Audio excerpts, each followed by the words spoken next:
Hello students, I am Cássia, your English teacher. Olá alunos, eu sou a professora Cássia, professora de inglês, e hoje a gente vai ver a primeira parte da revisão da etapa 4, na qual eu separei a unidade 7, capítulo 1 e 2, tem esse esquema para você anotar, e na dúvida você ainda vai diretamente nas páginas para confirmar o conteúdo. Por exemplo, nós vamos começar pela página 277, onde nós lemos um texto sobre Thanksgiving, que é o Dia de Ação de Graças, é na quinta-feira do mês de novembro.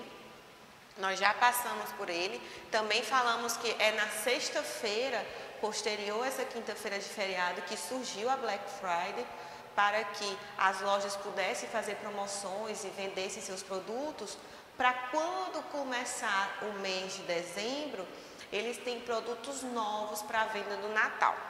É claro, vai ter vocabulário de Thanksgiving, do Dia de Ação de Graças, tem na 280, mas você vai ter uma questão na 279 e outras duas questões na 281, que também tem vocabulário de Dia de Ação de Graças, como é o exemplo de turkey, que é o peru, e corn, que é o milho.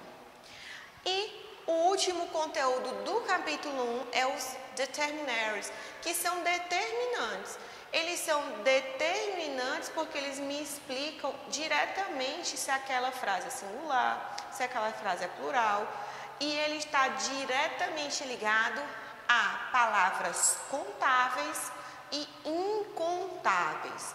Você conta xícaras de café, mas você não consegue contar o café. Você conta colheres de açúcar, mas você não conta o açúcar. E aí ele traz no livro de vocês uma relação de palavras determinantes na página 283, 284 e 285, que me diz se essas palavras são contáveis ou incontáveis. Nós vamos ter palavras contáveis no singular e plural, e palavras incontáveis, que aí, como elas são incontáveis, elas não modificam para singular e plural. Como é o exemplo de A e N. A e N me dá a entender que a palavra é contável e ainda me dá a entender que é singular, porque eu só posso usar perante palavras no singular. A little é um determinante exclusivo para palavras incontáveis. Por exemplo, a little of sugar, um pouquinho de açúcar. Passando para o nosso capítulo 2, ainda na unidade 7, nós vamos ter o texto Predict the Future, predizendo o futuro, né? Falando sobre o futuro. Nas páginas 288 e 289, ele fala das possibilidades de tecnologia, invenções, até mesmo alimentação e jeitos que a humanidade vai para as próximas décadas. Não é próximo ano, é próximas décadas. E aí nós vamos ter ainda mais duas gramáticas do capítulo 2, que é future, usando will, que você precisa de um sujeito, um pronome.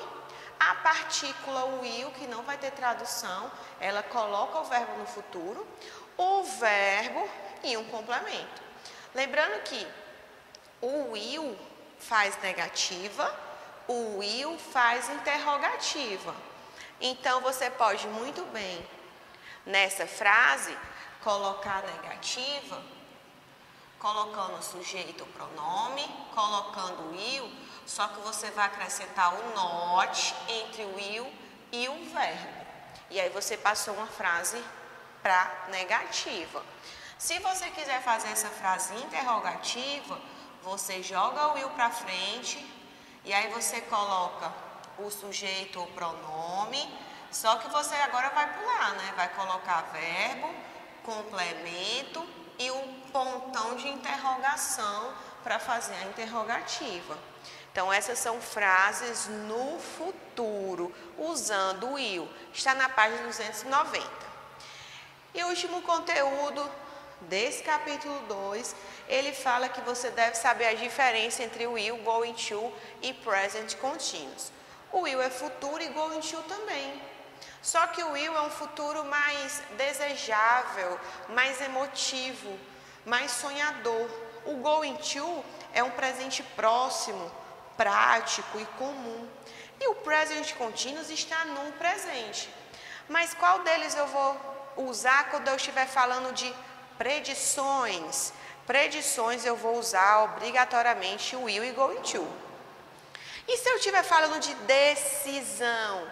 Decisão é praticamente unânime o going to, mas o will também pode. Agora, plano. O plano eu só posso ser para going to e present continuous, porque o present continuous ele dá a entender que está acontecendo agora e vai um pouquinho para o futuro. Eu estou falando e dá a entender que eu vou continuar falando.